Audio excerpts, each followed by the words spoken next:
একজন লোক টাকায় 3টি পাতিলেবু কিনে টাকায় 2টি হিসেবে বিক্রি করলো। সে যদি 50 টাকার ওই লেবু কিনে বিক্রি করে তাহলে কত টাকা লাভ করবে? এটা একটা খুব ভালো অঙ্ক।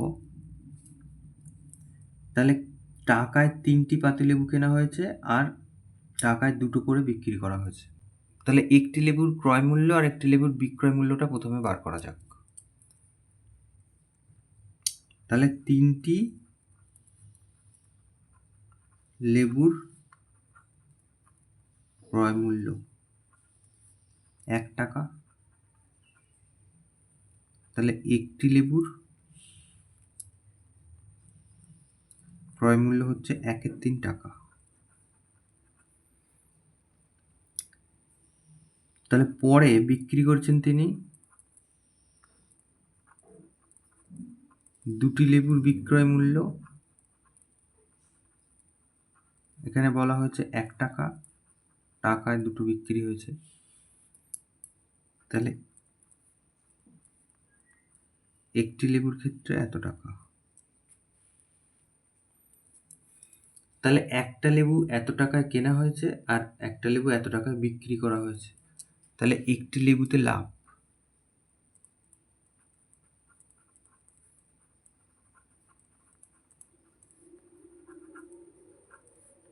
তাহলে এইটা বড়, 1/2 মাইনাস 1/3 এত টাকা। তাহলে 3 দুগুণে 6, এটা 3 আর এটা হচ্ছে 2, এত টাকা। তার মানে 1/6 টাকা। তাহলে এই যে 1/6 টাকা লাভ হয়েছে, একটা লেবুতে লাভ হয়েছে, তার মানে এই 1/3 টাকায় লাভ হয়েছে। এই যে 1/3 টাকায় কেনা হয়েছে, সেই টাকায় লাভ হয়েছে 1/6 টাকা। তাহলে এবার যদি আমরা লিখি যে অতএব তার 50 টাকাতে লাভ হবে। এই যে সে 1/3 টাকায়, এই 1/3 টাকাটার নিচে লিখব 1/3 টাকায় সে লাভ করেছে 1/6 টাকা। তাহলে 50 টাকাতে তার কত লাভ? তাহলে 50 দিয়ে গুণ, এত টাকা। তাহলে 1/6 গুণ এটা 3-এর 1 হয়ে গেল, উল্টে গেল, 50 গুণ। তাহলে 3-1-3, 3 দুগুণে 6, 2, 25।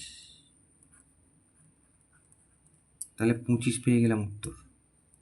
তাহলে 25 টাকা। তাহলে 50 টাকার যদি ওই লেবু কেনা হয়, কিনে বিক্রি করা হয়, তাহলে তার 25 টাকা লাভ হবে। তাহলে তার